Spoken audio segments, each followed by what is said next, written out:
waaw xale yi moom li ma leen wax rek comme d'habitude mooy que ni lii ma indi fii tey teg ko fi sama waxi démb mooy sama waxi tey xale bu ko ci bénéficié woo très bien rek ngay dégg pour un début parce que alal ji fi mu jógee la ñëw ci man ba mën a dégg ci xale yi muy ki nga xam ne ginnaaw yàlla rek samay waajur muy Serigne Babacar Sy moo ma ko jox ma jox ko askan bi ndax man ginnaaw yàlla yéen samay waajur aw ma kurul yu Serigne Babacar Sy tey su ma amee loo xam ne wërsëgu jaamu yàlla yi la mu jaar sama loxo ma war leen koo jox te ma laaj ko mu jox ma ko du ma def lu delloo ko askan moment bi ñu ko def it c'est le moment parce que doo bàyyi ba école tëj nga ne da nga joxe fourniture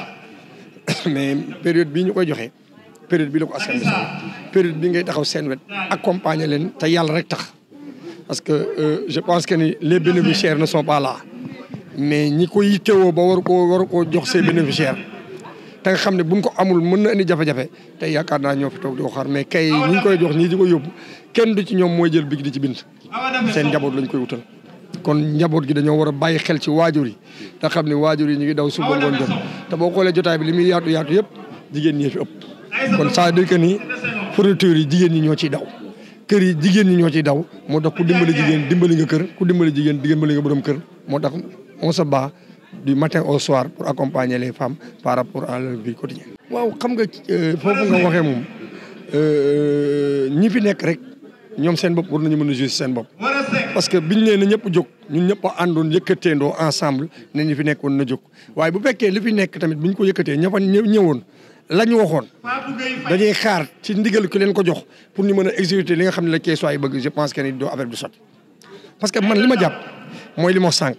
bëgguma mu ko porter parti boo xam ne dañuy ànd ak moom ëllëg ma am ay adversaire parce que ñoom ak parti yooyu ñoo doon xeex moo tax aujourd'hui ma créé du nouveauté daal ne naa créé kees suñu moomeel bi nga xam ne ça appartient à tous les citoyens keesuwaa am kees suñu moomeel amul ku ci mën a génne sa bopp amul ku ci mën a génne sa bopp comme l'a dit le président Seck tel que Thierno Alassane et cetera mooy que ni kees suñu moomeel appartient à la population keesuwaa parce que ki dëkkul kees mënul ñëw ne kees suñu moomeel da ciy ŋànk taxaw ci kon tey su ma créé lu toll noonu pour ñu mën cee jaar mu doon buntu bi nga xamante ne ñun keesuwaay yëpp mën nañoo ànd ba ku ci nekk xam ki nga xamante ni buñ ko joxee mu mën a doxal ñun ñëpp war nañoo mën a ànd ku ci nekk teg sa morom loxo te bañ a xool les intérêts personnels. parce que intérêt personnel bi mu ngi commencé kër ba ñuy diviser pour mieux régner kii ne parti bi laa bokk sama parti nekk au pouvoir kii ne sama parti laa bokk opposition laa ne kii ne sama parti bopp laa yor damay xeex boo demee ba lim sama parti lim beneen parti rek mooy déjà jàppal ni y a des adversaires en face de vous et au sein du Kees suñu moomeel je pense que ni amul adversaire parce que amul ku ma ci génne parce que je parle de la population keesuwaa moo tax mënuma ci du ma bàddineewu ma ci daal maanaam man li ma jàpp mooy le moment bu ni képp koo xam ne kees ñor na la da ngay ñëw ànd ci coalition kees suñu moomeel pour que ñu mën a jël les élections locales mettre ko à la disposition des keesuwaa yi nga xam ne kees a leen ñor keesuwaa yi xam ne keesuwaa yi xam nañ leen keesuwaa yi xam ne xam nañu kees pour l'intérêt général de la population. Le maire de la commune de Nord c'est mon jeune frère c'est mon ami Diakhaté. C'est un jeune frère à moi c'est sama xarit la xoolewu ma ko sax ay politique je le considère comme mon frère et damay reyante sama bopp pour que mu am une réussite totale durant le mandat bi nga xam ne moom lañ ko jox pour mu eggale ko parce que bu ko réussir man maa ko réussir bu ko réussir keesuwaay ko réussir pareil que jiite pareil que kii konko mais il y a des relations yoo xam ne c'est au-delà de la politique c'est au-delà de la politique mooy li ma lii ak Ousmane Diagne maanaam bu dara desul lu dul Ousmane je ferme les yeux. waaw mais xam nga quand tu parles du bilan de Ousmane man Ousmane que je connais très bien Ousmane mi nga xam ne tey li mu def dans sa commune je suis à ses côtés man Habib Kane rek je peux répondre à son bilan. bilan transparence bi laay wax mais je parle pas le bilan administratif qui est dans le bureau parce que toog ma ci bureau bi mais li nga xam ne def na ko ci askan bi li nga xam ne posé na ko comme acte li nga xam ne def na ko mu doon njëriñ di 4 postes santé yoo xamante ni feebar faju je pense que ni lu gën a jafe la te Ousmane fexe na ba réaliser 4 nouveaux postes santé yoo xamante ni tey du ma ne waa SC koy bénéficié woo parce que bi nekk fayu tey waa Kër Massamba Gueye ñu ngi fay benn fajo muy bénéfice ñoom mu waa ouest fa fajo bi nekk tey cité Kër Khadim boo xoolee tey c'est pareil tey waa Fandène tam ñoo koy gën a bénéficié wu ak waa Noto ñooy ñëw ba ñooy ñëw ba waayu extra c'est-à-dire que ce n'est plus la commune est mais c'est Thiès qui en bénéfice et je pense que li ñuy def loolu la ñu war a def parce que Babacar gars yi bu ñu naxante parce que tey ku ci nekk ci ñun fi nga dëkk fa lañ la fale mais booy tabax da nga dem beneen commune sama tam ñu ngi les maires sont dans les autres communes pourtant ku ci nekk fañ la falee bañ leen falee fàtte nañ ni foofu la ñu falee parce que jàpp nañu ku fa tabax immeuble wala nga def fa dara jàpp nga ni buñ la fa fekkee ngeen loolu la ñu fi def fi di wax. est-ce que waruñu ko poser ci élection yi di ñëw. non kooku sama waxi bopp la man te dinaa ko wax. non mais Habib da nga wax am solo. non dama ne Babacar xam nga loolu. maire da nga yeewoo. non xam nga maire quartier général nga war a am maire sa kër quartier général la war a doon bu nit doxee ba yenn heure yi maanaam bañ nañu le maire c'est le premier magistrat de la commune bu nit doxee ba yenn heure ay délégué de quartier affaire yi jamono ji tollatul foofu parce que le délégué de quartier bu fekkee maire bi wala administration dafa am lu mu koy jox la mu koy jox bu ko yemalee ci këram rek doy na léegi nag yow en tant que maire war nga wut kër quartier général boo xamante ni képp koo xam ne am na jafe-jafe ci commune bi amul fu mu tëdd wala bu lekk jotee amul fu mu lekk nga ñëw kër maire ngeen añ parce que auparavant c'était comme ça man su may fàttalikul sama papa en 85 dama daan gis nit ñi dañ daan ñëw ci kër gi ñu teg ay 10 man da nit ñi di añ parce que loolu lañ ko joxoon nit boo ñu la joxee yenn responsabilité yi da ngay fexe indi nit daf leen seen wet mais boo xoolee tey li xew ceeb bi ñuy joxe sax ñaane nañ ko yóbbu si sutura jox ko jaamu yàlla yi dañ koy exposer devant les caméras teg ko ci kanamu maire bi or que yow li ngay joxe yow moomoo ko ba koy imposer gars yi ba imposer la manière bi nga leen koy joxee jang laa jox loo xamante ni askan bee ko moom te nag nit xaawi suturaam dafa doy waar ñi ñuy jox ceeb bi fee ñi ci ëpp seen nit bopp la ñu bu ñu paree ci magasin yi lañuy dem di ko jaay mais ñi ko soxla muy paa yi nga xaw sama wet ñu ces retraités là di toog ci banc maire bi je pense que ni kenn ci ñoom ñemewul taxaw ne bénéficier wu na fa saako ceeb te ils sont en face de la mairie toutes les 365 jours de l'année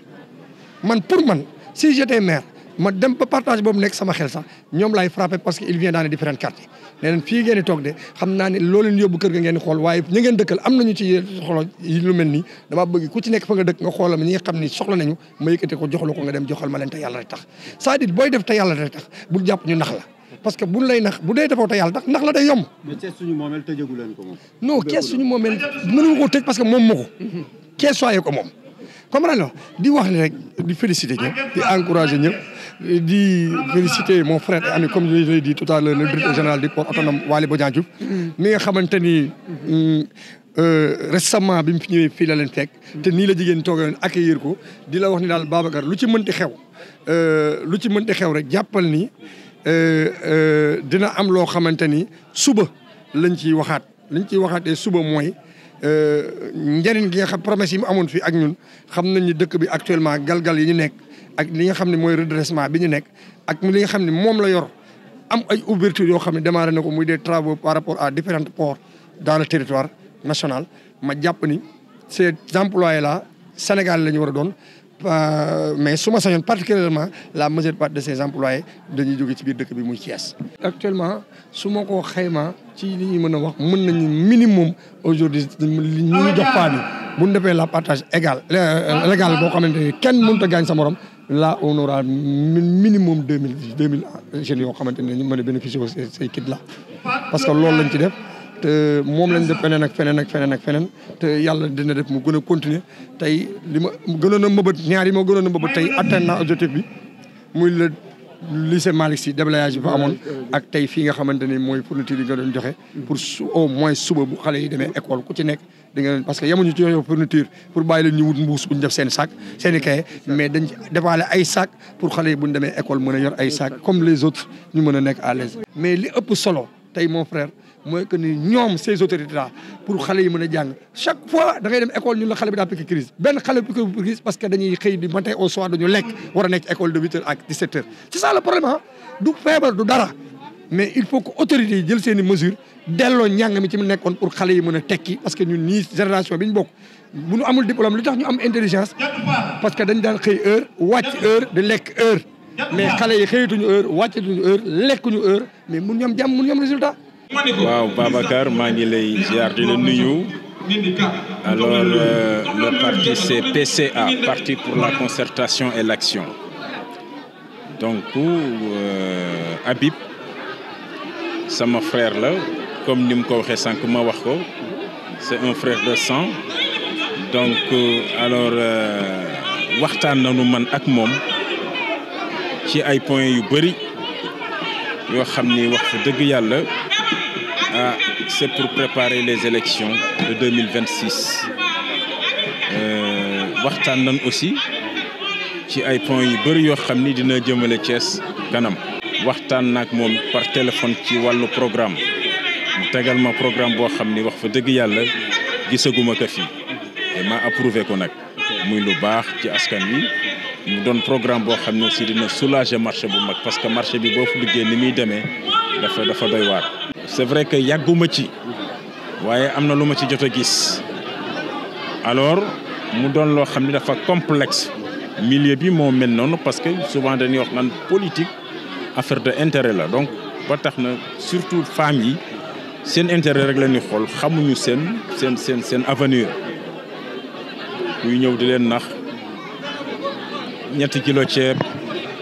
diwlin ak suukar yooyu ñu ànd ak yow nga jaay su ma neexee sax ma ni sa dignité yàq sa 5 ans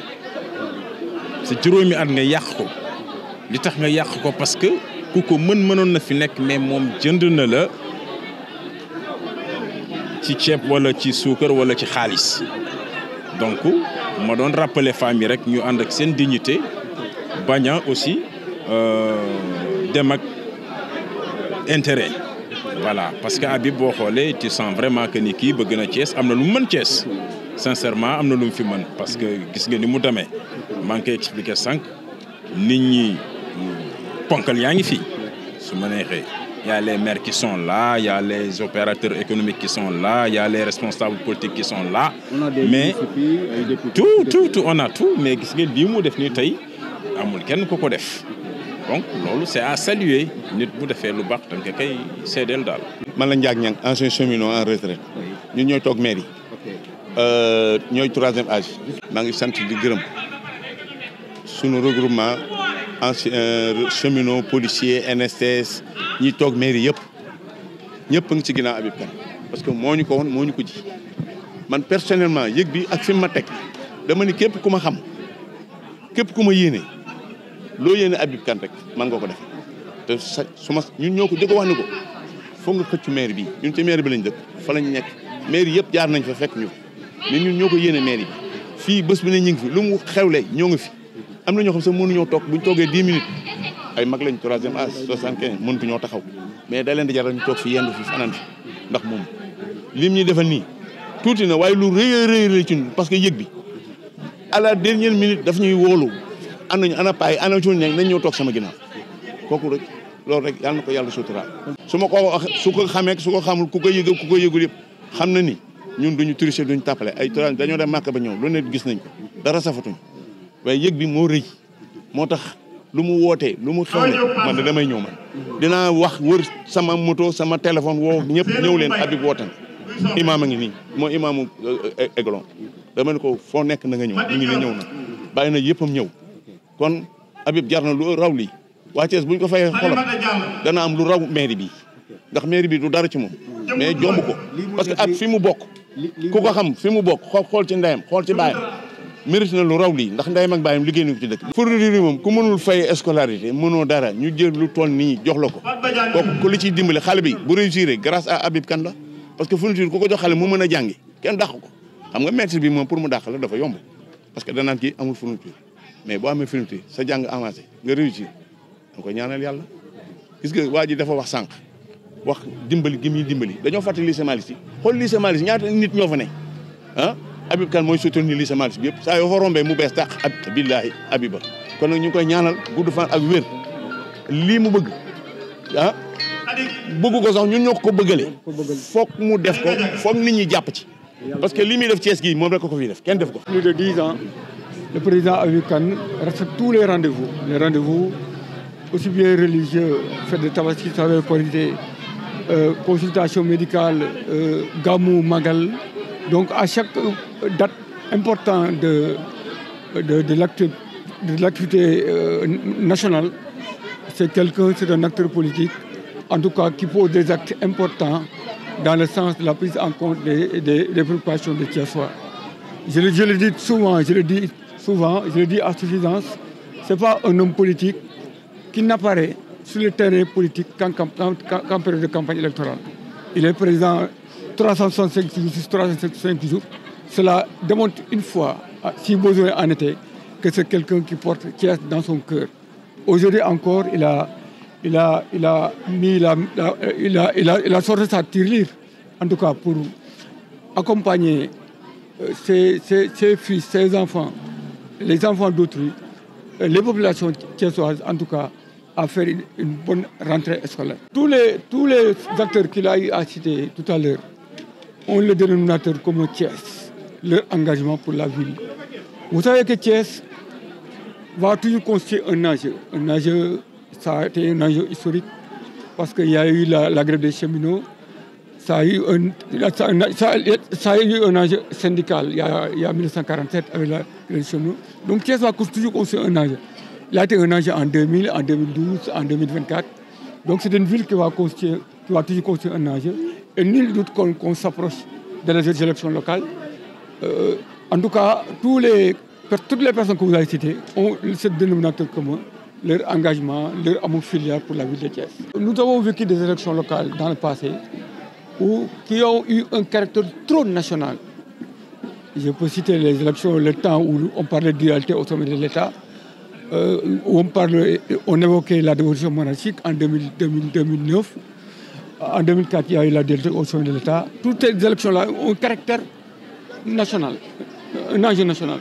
Il est grand temps qu'aujourd'hui, que Thiès, pour ces élections à venir, que l'espace politique soit apaisé, que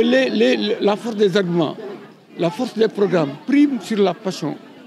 prime sur cette tension politique-là qui ne sert absolument à rien. Il est grand temps en tout cas que Thiès, je le disais souvent, l'axe Diamniadio-Mbour est en train d'isoler Thiès. Il est important aujourd'hui, au regard de l'enjeu que représente Thiès, en tout cas, que les acteurs politiques trouvent un consensus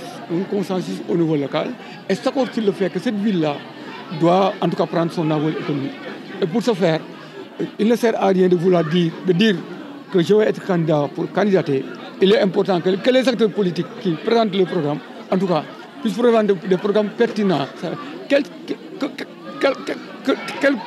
qu'ils vont faire? Est-ce qu'ils vont seulement être maire pour être maire? Est-ce qu'aujourd'hui, comme l'a dit tout à l'heure le président américain, est-ce qu'il n'est pas le temps? Parce que lui, il dit qu'il veut être maire de la ville pour coordonner. En vérité, l'acte 3 qui a favorisé les communes de plein exercice et la grande commune, la ville de Thiès, en tout cas, le soubassement de l'acte 3, c'est qu'il devait y avoir une mutualisation intercommunalité entre la ville et les communes. Donc je crois que ça a été une proposition de Habib Khan. Il a aussi raison, parce que c'est vrai qu'on ne peut pas verser dans le nihilisme pour dire que tel maire n'a pas travaillé, tel maire n'a pas travaillé, mais il est important, dans le contexte où nous sommes, on va vers des élections locales, il faut qu'il y ait des ruptures, en tout cas, mérite mieux. Il faut que des ruptures dans la gouvernance locale, dans le choix des futurs maires de Thiès.